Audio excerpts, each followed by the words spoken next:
JNU छात्र संघ चुनाव में एक बड़ी लकीर खींच गई। बापसा सबसे बड़ी पार्टी बनी और बापसा के प्रेसिडेंट को सबसे ज़्यादा वोट मिले हैं। वो भले ही चुनाव हार गए हैं, लेकिन उन्होंने पूरे देश का दिल जीता है और एक उम्मीद जगी है कि जो दलित समाज है, जो SC ST OBC Bahujan Samaj है, उसके छात्र अब आगे आ रहे हैं। वो अपना अधिकार ढूंढ रहे हैं, वो लीडरशिप के तौर पे खुद को तैयार कर रहे हैं। मेरे साथ बापसा के लगभग सभी लोग मगरे हैं, जो महिला हैं और बापसा की प्रेसिडेंट हैं। मेरे साथ राहुल हैं, जो खुद प्रेसिडेंट के लिए चुनाव लड़ रहे थे, और सारे लोगों से मैं आपका परिचय करवाऊंगा एक के बाद। और मैं समझने की कोशिश करूंगा कि जिस तरह से 2 साल के अंदर बहुजन एकता के नाम पर बापसा ने जेएनयू में अपने आप को खड़ा किया है, जहां एबीवीपी खड़ा नहीं हो पाई, जहां एनएसयूआई की औकात नहीं है, जहां लेफ्ट का कब्जा है। और ये एक चमत्कार हुआ कैसे? मैं इसे एक चमत्कार के रूप में ही देखता हूं कि उस समाज के बच्चे जो खुल के अपनी बात नहीं कहते थे, वो रोहित वेमुला की सुसाइड के बाद, रोहित वेमुला की खुदकुशी के बाद, रोहित वेमुला की कुर्बानी के बाद, वो कौन सा जज्बा है जिसने इन्हें यहाँ तक पहुँचाया है। पहले तो राहुल, आप चुनाव भले ही हार गए हो, लेकिन पूरे देश में आपकी चर्चा है और आपको एक दलित आइकॉन की तरह देखा जा रहा है, तो आप इसको कैसे ले रहे हैं?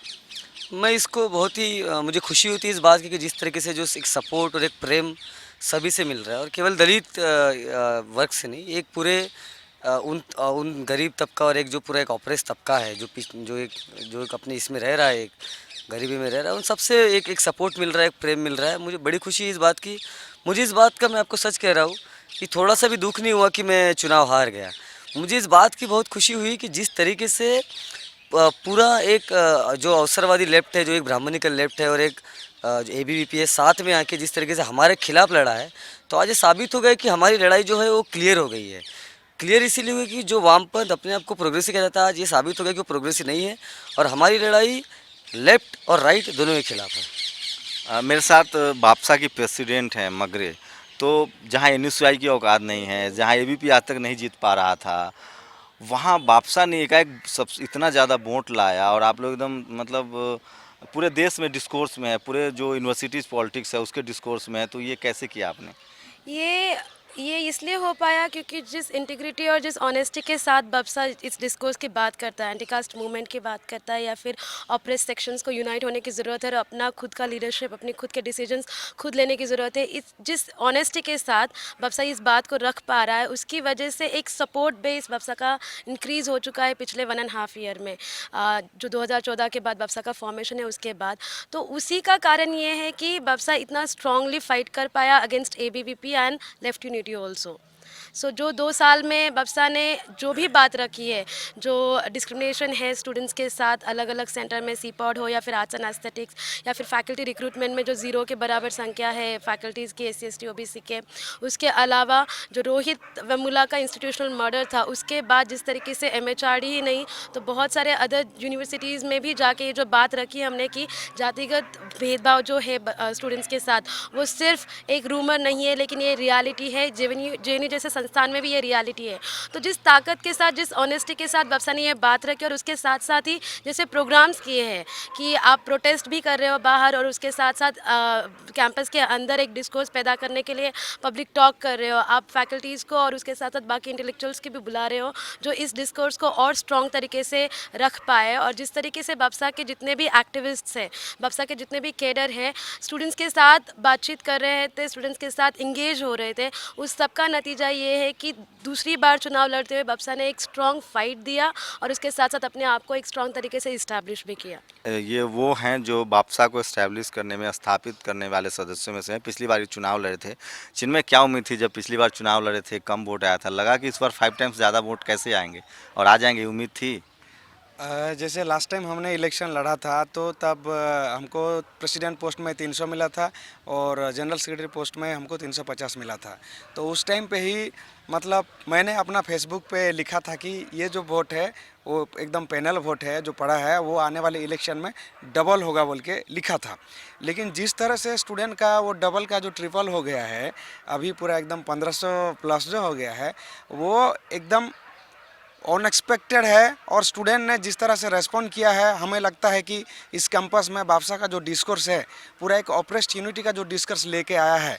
तमाम जितने भी ऑपरेस्ट स्टूडेंट है इस कैंपस में, नॉर्थ ईस्ट के है, कश्मीर के है, एससी एसटी ओबीसी, वुमेन है, ट्रांसजेंडर है, तमाम जितने भी, सब लोगों का बात हम लोग किए हैं। और पूरा 1-2 साल में हम लोग जहाँ भी कहीं भी एट्रोसिटी होता है हम प्रोटेस्ट किया है। तमाम दलित मुस्लिम यूनिटी का बात करते हैं, दलित पिछड़ा यूनिटी का बात करते हैं, तो ये डिस्कोर्स कैंपस में पहले था नहीं। यहाँ पे एक ऐसा होता था कि लोग लेफ्ट यूनिटी का नारा देते थे कि ऐसा SFI और कि ASF ये लोग मिल जाते हैं लेफ्ट यूनिटी बोलते, जो कि इस बार ही हुआ, मतलब इस बार भी हुआ। लेकिन इस बार एक नया डिस्कोर्स है कि वो एक ऑपरेस्ट यूनिटी। हमारा कहना ये है कि let the oppressed to speak for themselves, ये बात हम लोग कैंपस में किए हैं। और आपको पता होगा कि जो रोहित वेमुला का जो मूवमेंट चला था, रोहित वेमुला का मूवमेंट ये बापसा का मूवमेंट था। पहला जो 17-18 का जो प्रोटेस्ट हुआ था वो बापसा कॉल किया था, और उसके बाद ही देश भर में मूवमेंट हुआ है। और आपको पता होगा उसी मूवमेंट के बाद हम लोग OBC जो कटअप जो मूवमेंट चला था कैंपस के अंदर, जो चीज़ डिस्कशन नहीं हुआ था JNU इशू के द्वारा, वो बापसा और यूनाइटेड OBC फोरम मिल के एकदम मूवमेंट को खड़ा किए थे। तो ये सब इवन जेंडर डिप्रीवेशन जो पॉइंट है SC ST OBC और ट्रांसजेंडर को 7 पॉइंट जो डिप्रीवेशन का मुद्दा है वो सिर्फ बापसा ही किया है, कोई भी लेफ्ट ये इशू को उठाया नहीं। क्योंकि वो लोग बोल रहे थे कि नहीं सबको 5 पॉइंट मिलना चाहिए। ये बापसा था जो कि ओपन मीटिंग में बोला कि SC ST OBC ट्रांसजेंडर ये वीमेन में भी एक डिप्राइव सेक्शन से और आते हैं, तो इनके लिए और 2 मार्क ज़्यादा होना चाहिए। तो हम लोग मुस्लिम डिप्रीवेशन पॉइंट की भी बात करते हैं, OBC रिप्रेजेंटेशन की बात करते हैं, आपको रिजर्वेशन इम्प्लीमेंटेशन की बात करते हैं, रिडक्शन ऑफ हाईवे मार्क की बात करते हैं। तो ये सब बात स्टूडेंट को लगा कि हाँ, ये तबका जो है खुद ऑपरेस्ट है और खुद ऑर्गेनाइज कर रहा है, और ये भी बात बोल रहा है कि बाकी ऑपरेस्ट को भी एक हो। तो ये जो लैंग्वेज है लोगों को लगा बहुत अट्रैक्टिव है। इसके चलते हुए पूरा student community, north east student हमको सपोर्ट किया है, कश्मीर का स्टूडेंट सपोर्ट किया है, मुस्लिम स्टूडेंट सपोर्ट किया है, OBC स्टूडेंट सपोर्ट किया है, पूरा एक ये बड़ा तबका सपोर्ट किया है, जिसके चलते हुए हम लोग को ये बड़ा मैंडेट मिला है। पूरा 1500 से ज़्यादा हमको मैंडेट मिला है। तमाम 5 संगठन इकट्ठा होकर इन लोगों को मिला है कि 1900, और ये सिर्फ अकेले बापसा का स्ट्रेंथ है, ये 1500 से ज़्यादा। सोचिए कि जिस JNU में लेफ्ट का कब्जा रहता है, जहाँ लाल सलाम धमनियों में बहता है, वहाँ बापसा दूसरी बार चुनाव लड़े और इतने वोट लाए। जो पिछले बार के प्रेसिडेंट थे, JNU छात्र संघ का जो प्रेसिडेंट था, उसको मामूली 1000 के करीब वोट मिले थे। और ये दूसरी बार है, एक दूसरा कैंडिडेट थे राहुल, जिनको 1500 के करीब वोट मिले, और भी उनके जो पैनल में थे वो मेरे साथ हैं। कैसा लगा जब पहली बार बापसा की तरफ से आप चुनाव लड़ रहे थे? एक मन में झिझक थी कि यहाँ तो लेफ्ट के अलावा कुछ हो नहीं सकता, और इस बार तो लेफ्ट के जो चारों भुजाएँ थी वो सब एक साथ आ गए थे, तो एक मन में डर था या बहुत हिम्मत थी कि नहीं बापसा तो बेहतर करेगी? नहीं, हमको तो कॉन्फिडेंट था कि इस कैंपस में जो इलेक्शन से पहले से जिस प्रकार का जो डिस्कोर्स बापसा ने छेड़ा था, वो उसमें ये तय हो गया था कि स्टूडेंट ने जो बापसा को मैंडेट करेंगे, वो पिछले साल जो हुआ था उससे बहुत अच्छा मतलब मैंडेट आएगा स्टूडेंट को।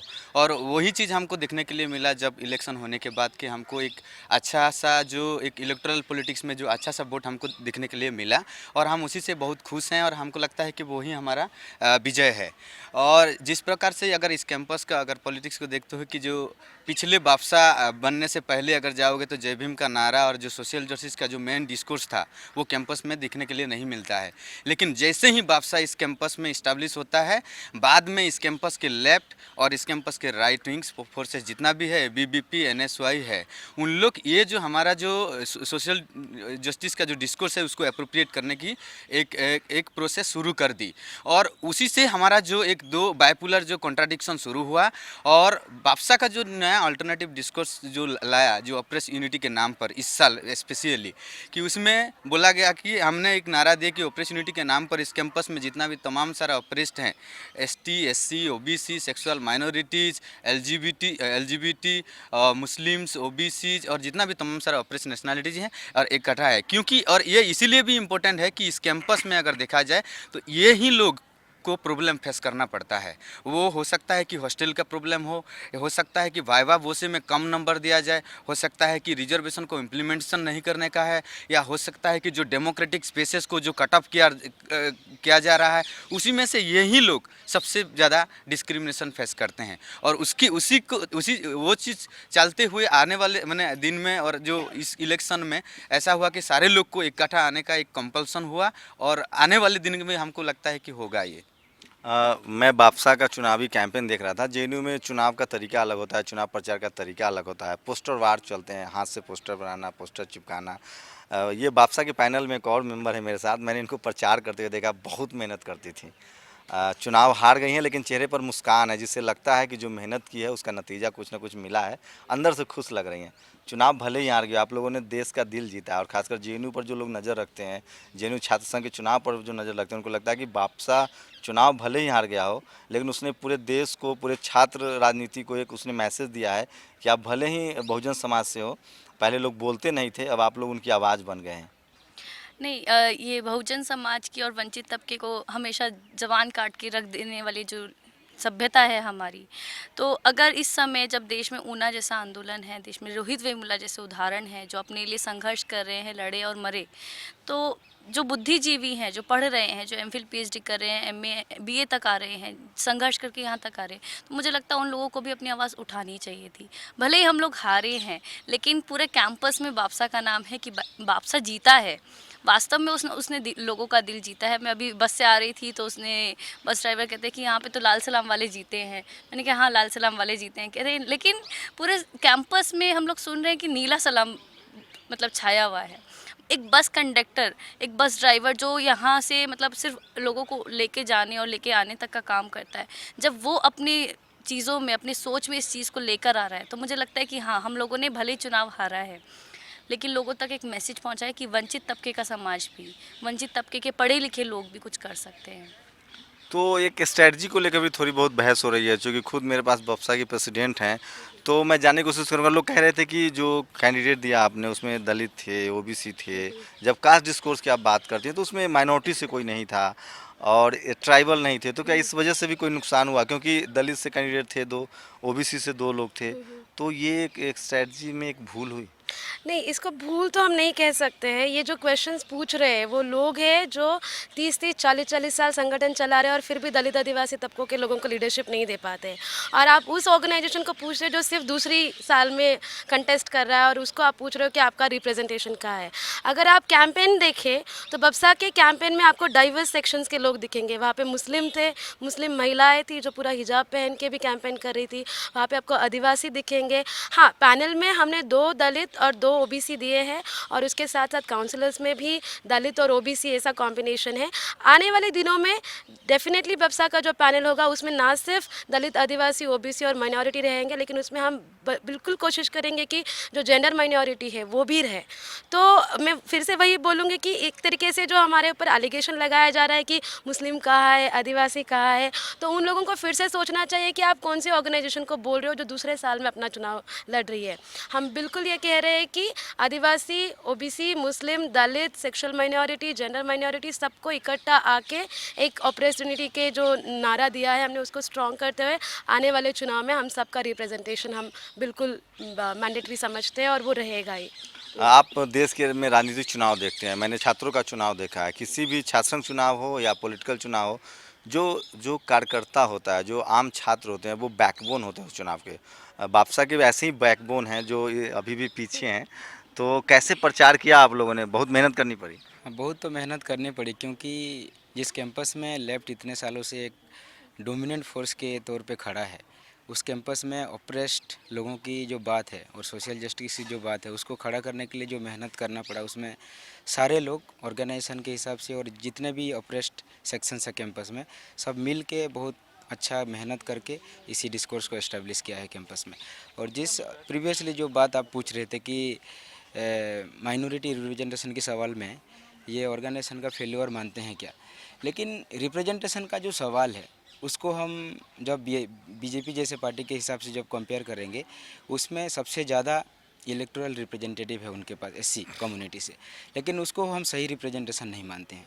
क्योंकि हमारा जो ऑर्गेनाइजेशन है उसमें भले ही हम इलेक्टोरली कोई कैंडिडेट्स को दे नहीं पाए because of certain technical reasons, लेकिन हमारा जो ऑर्गेनाइजेशन है उसका जो कन्वीनर है वो एक मुस्लिम लेडी है जिनका नाम है सवाना अली। तो हमारा जो ऑर्गेनाइजेशन में आप कैसे लीडरशिप दे रहे हो? फॉर एग्जांपल बीजेपी बहुत सारे कैंडिडेट्स को एमपी बना के भेज सकता है पार्लियामेंट में, लेकिन वो कैबिनेट में किसी को बनाएगा नहीं। तो ये सवाल को लेके हमारा ये मानना है कि जो रियल रिप्रेजेंटेशन है, जो रियल लीडरशिप है, वो मिलना चाहिए, ना कि बस इलेक्टोरली किसी को रिप्रेजेंटेशन दिए उसमें वो टोकनिज्म उसमें नहीं सीमित होना चाहिए। तो हमारा ये मानना है कि ये जो रिप्रेजेंटेशन का भी जो सवाल है ये एक प्रोसेस है। हम दूसरे साल इलेक्शन लड़ते हुए भी रिप्रेजेंटेशन सवाल को बहुत स्ट्रांगली लाए हैं और आने वाले दिन में और सही तरीके से डेमोक्रेटिक वे में उसको एस्टेब्लिश करके ही रहेंगे। ये हमारा दावा है और यही हमारा फिलोसफी है। जेएनयू को बहुत लिबरल कहा जाता है, जेएनयू में जातिवाद भी उतना ही है, ये आरोप भी है। लेकिन मैं एक बात और कहूँ कि जेएनयू जैसे संस्थान में जातिवाद के खिलाफ लड़ने की समझ भी पैदा होती है। और जब आप जेएनयू के किसी स्टूडेंट से बात कर रहे होते हैं और राजनीतिक मुद्दों पर बात करें, सामाजिक मुद्दों पर बात करें, तो आपके सारा नज़रिया बदल जाता है। जैसे जो आपने सुना, उनके बातों को समझने की कोशिश कीजिए कि जो रिप्रेजेंटेटिव्स की बात है, जो भागीदारी की बात है, बीजेपी में आप एमपी एमएलए तो बन सकते हैं, लेकिन आपके हाथ में लीडरशिप नहीं आएगा। और बापसा की जो पूरी लड़ाई है वो लीडरशिप के लिए है कि आप उन तबकों को लीडरशिप दीजिए जो हाशिए पर है, जो शोषित हैं। क्या लगा आपको बापसा का जब आप कैंपेन कर रहे हैं तो एक मन में झिझक होती है, अगर आप ऐसे समाज से हैं जो हाशिए पर रहे हैं, जो शोषित रहे हैं, तो वो एक झिझक सी होती है मन में जेएनयू में आने के बाद भी, या ख़त्म कर देता है जेएनयू? नहीं नहीं, मैं तो यहाँ पे एक्टिविस्ट रहा हूँ। मैं जब जेएनयू में आया, मैं 8वें क्लास से लेफ़्ट का एक्टिविज़्म किया हूँ और 2002 से तो यहाँ पे जब 2010 में मैं पहली बार जेएनयू में आया तो मैं आयशा में 1.5 साल के लिए था। तो वहाँ पे मेरे अंदर बहुत सारे सवाल थे, क्योंकि पहले से ही मैं उस बैकग्राउंड से आया था, एक्टिविज़्म करके आया था, चंदा कलेक्शन करके आया था। वो हर एक एक्टिविस्ट जो करता है वो सब मैं करके आया था। लेकिन आयशा के लोग मुझे वैसे ही समझ रहे थे जैसे इनके ऑर्गेनाइजेशन में इलाहाबाद से, पटना से वो लोग ज्वाइन करते हैं जो अब पहले वहाँ एबीवीपी में रहे हैं या संपन्न परिवार के रहे हैं, और वहाँ लेफ्टिस्ट पार्टी ज्वाइन करने को ही अपने आप को समझते हैं कि ट्रांसफॉर्मेशन हो जाता है। तो मेरी जो समझदारी थी, मेरा जो अनुभव था, उसमें ये था कि हम लोग हमेशा, कोई भी एक्टिविस्ट हमेशा ट्रांसफॉर्मेशन के प्रोसेस में होता है। इसीलिए मैंने जितना भी पढ़ता हूँ, चाहे वो आइडियोलॉग्स को, अंबेडकर को, फूले को या बिरसा के लिटरेचर को मैंने बहुत ज़्यादा नहीं पढ़ा है, फूले अंबेडकर को बहुत पढ़ा है और लेफ़्ट को पढ़ता ही रहता हूँ। तो ये लोग जितने भी बड़े लोग थे, इन्होंने they were always in the process of transformation. This has been undermined in the name of doing left politics in this country. इनके ही लीडर से मैं कोट करता हूँ, क्योंकि हम लोग सारे लोग अंबेडकर को कोट करते ही रहते हैं, लेकिन एक अभी प्रफुल्ल विद्वाई नाम के पिछले साल एक बहुत बड़े स्कॉलर थे, लेफ़्ट के थे, उनका डेथ हो गया। वो कंसिस्टेंटली इस बात को लेफ़्ट में अंदर उठाते रहे कि आपके पार्टी में, लेफ़्ट पार्टी में बहुत ज़्यादा ब्रह्मानिकल अप्रोच है, आपके पार्टी में रिप्रेजेंटेशन नहीं है, आप आइडेंटिटी को ठीक से समझिए, आइडेंटिटी के ख़िलाफ़ आपका जो मोर्चा है और कास्ट को जो नेग्लेक्शन है, जो आप जैसे नेग्लेक्ट कर रहे हैं, रिजेक्शन है, वो नहीं चल सकता है। That is not India can really grow, it can not be inclusive growth. लेकिन उनको ही काउंटर इन लोगों का था। अभी इन्होंने ये एक बात किताब में भी उन्होंने लिख दिया है, 500 पेज की किताब है, उसका नाम है the Phoenix moment, challenges confronting the left, Indian left करके। तो सवाल ये है कि जेएनयू में बापसा का इमर्ज करना मेरे लिए, ये लोग पता नहीं चुनाव को हारने और जीतने के दृष्टिकोण से जो लोग देख रहे हैं, उनको मैं एक बात कहना चाहूँगा कि बापसा का कैंपस में आना इस बात का सूचक है ही नहीं कि बापसा ने हारा है या जीता है। बापसा इस बात का सूचक है कि ऑपरेस्ट, जिस भी तरीके के ऑपरेस्ट लोग हैं और जहाँ भी हैं, वो अपने संघर्ष के लिए अपने दम पे लड़ रहे हैं और समानता का समाज स्थापित करने के लिए लोगों के पास जा भी रहे हैं। एक मैं उदाहरण दूंगा, जेएनयू से नहीं दूंगा, जेएनयू से तो जेएनयू के तरफ पूरे दुनिया की नज़र होती है और मैं इस बात से थोड़ा गुरेज करता हूँ। लखनऊ यूनिवर्सिटी में रोहित वेमुला के आत्महत्या करने के बाद, इंस्टीट्यूशनल मर्डर के बाद, जब मोदी जी लखनऊ यूनिवर्सिटी में गए थे तो वहाँ के 3 लड़कों ने, जबकि लेफ़्ट वाले कहते हैं कि इनके बहुत बड़े लोग संघर्ष कर रहे हैं, लखनऊ यूनिवर्सिटी के 3 लड़कों ने जो मोदी के सभा में काला झंडा दिखाया, वो दलित थे। और मुझे इतना दुख हुआ कि आज तक हमें पता नहीं चला कि उन 3 छात्रों के साथ क्या हुआ, क्या लेफ्ट इस बात के पीछे उठाया। एक और मैं कहना चाहूँगा, जिग्नेश मेवानी ने जब वहाँ मंच बना के दिया तो लेफ्ट लोगों ने जिग्नेश मेवानी को कॉमरेड मेवानी कहना शुरू कर दिया। मेरा सवाल इनसे ये है कि क्या एक आपका समझदारी क्या है कि आप उसको प्रोसेस में, ट्रांसफॉर्मेशन में लाएंगे, और ट्रांसफॉर्मेशन में क्या सिर्फ दूसरों के लाएंगे या खुद भी ट्रांसफॉर्म होंगे। और जेएनयू का चुनाव इन सारे मुद्दों का एक बेहतरीन एग्जाम्पल हुआ कि कैसे, हालांकि आयशा में ऐसा नहीं कि उन लोगों ने कैंडिडेट ओबीसी एससी को नहीं दिया है, लेकिन ऐसे समय में जब असली आपको प्रूव करना होता है कि आप किस ओर खड़े हैं, जहाँ पे आप एक तरफ कहते हैं कि हम अखलाक के साथ खड़े हैं, माइनॉरिटी के साथ खड़े हैं, आप कहते हैं कि रोहित वेमुला का आत्महत्या इंस्टीट्यूशनल मर्डर हो गया, सारी बातें सही हैं, तो आप एक सरकार के खिलाफ, ऑपरेसिव सिस्टम के खिलाफ करारा तमाचा मेरे हिसाब से तब होता जब एक दलित को आप लाते और दिखाते कि देखो जिस दलित समाज के लोगों को, महिलाओं को तुम रेप कर रहे हो, मार रहे हो और 1-1 किलोमीटर तक दौड़ा रहे हो, नंगा करके मारते हुए वीडियो बना रहे हो, गुंडागर्दी से फेसबुक पे डाल रहे हो, और ऐसे समय में जेएनयू उस समाज के साथ खड़ा है।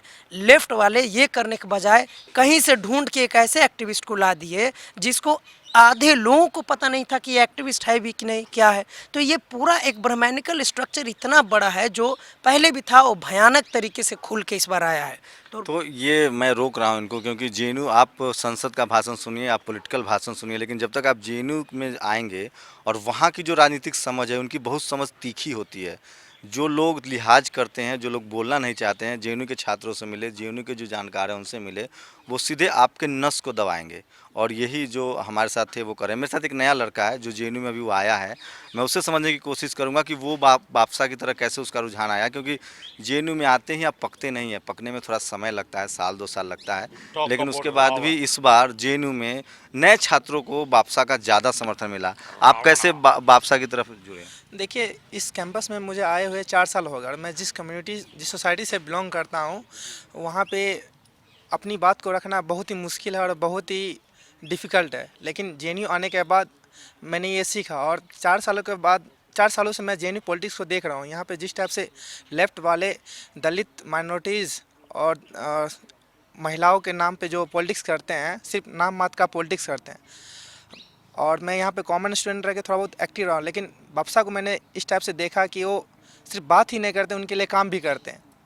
इसी पॉइंट ऑफ व्यू के साथ मैंने बापसा ज्वाइन किया था। तो लेफ्ट को लेकर जिस तरह से जेएनयू में पहले एबीपी और बीजेपी को लेकर हवा खड़ा किया जाता था कि वो आएगा, देश खत्म हो जाएगा, लोग मार दिए जाएंगे, अब वही स्थिति लेफ्ट को लेकर हो रही है। लेफ्ट का प्रखर तरीके से विरोध हो रहा है और जेएनयू में जो लिबरल होने का जो एक परसेप्शन है, मैं ये नहीं कहूँगा कि वो गलत है, सही है, लेकिन जिस तरह से मैं जिन लोगों से बात कर रहा हूँ, खासकर जो बापसा के लोग हैं, जो उस समाज के लोग हैं जो अब तक वंचित है, शोषित है, उनका आरोप है, तो उनके आरोपों को आप तवज्जो दीजिए, क्योंकि कुछ तो बात होगी।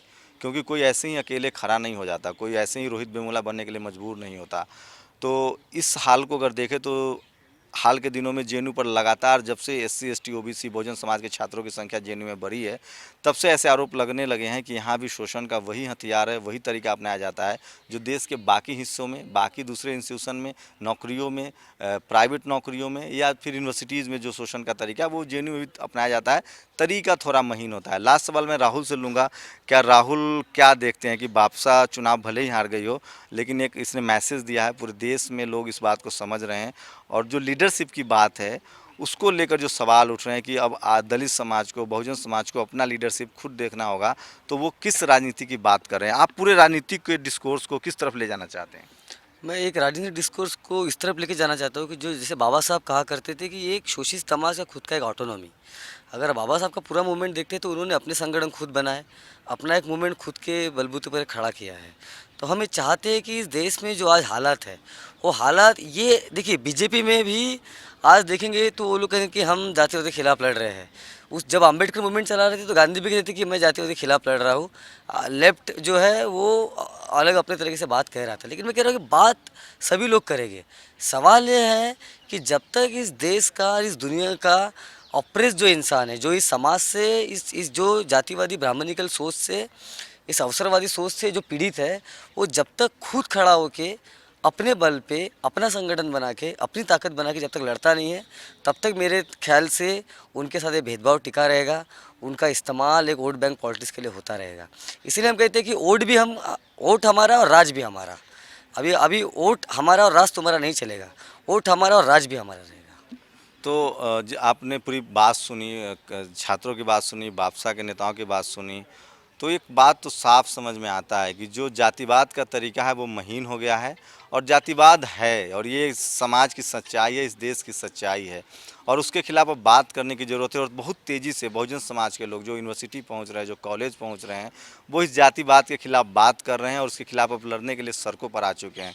रोहित वेमुला जिस तरह से ने खुदकुशी के लिए उसको मजबूर होना पड़ा, उसके बाद से तो और चीज़ें बढ़ गई हैं, चाहे वो गुजरात का मामला हो, और बीजेपी की सरकार के आने के बाद जो मामले को जिस तरह से तुल दिया जा रहा है, जिस तरह से दलित एट्रोसिटी के मामले बढ़े हैं, जिस तरह से लगातार बयानबाजी होती है, गाय बचाने को लेकर जिस तरह से बातें कही जाती है, इंसान को मारा जाता है, पीटा जाता है, तो समाज में एक बेचैनी है, और खासकर उन समाज में जो बहुजन समाज के लोग हैं उनके अंदर बहुत बेचैनी है। और वो बेचैनी का ही दूसरा नाम बापसा है, जो जेएनयू में अपनी पकड़ बना चुका है, मजबूती से चुनाव लड़ा। वो चुनाव भले ही हार गए हो, लेकिन उन्होंने पूरे देश को एक मैसेज दिया है कि आने वाले समय में जिनकी जितनी हिस्सेदारी उतनी भागीदारी तय हो, और वो इस बात को आगे भी बढ़ाएंगे।